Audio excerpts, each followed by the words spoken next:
વલસાડ જિલ્લામાં વરસાદી માહોલ જામ્યો છે। વિગતો વરસાદને લઈ વલસાડથી મળી રહી છે।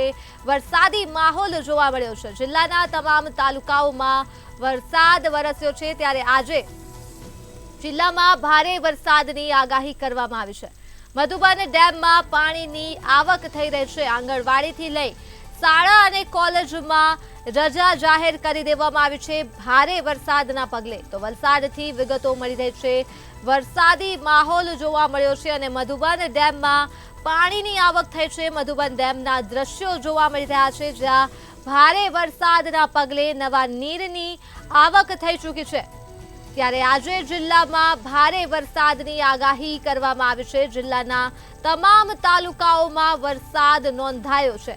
મધુબન ડેમમાં પાણીની આવક થઈ છે અને આંગણવાડીથી લઈને શાળા તથા કોલેજોમાં પણ ભારે વરસાદના પગલે વલસાડ ખાતે રજા જાહેર કરી દેવામાં આવી છે।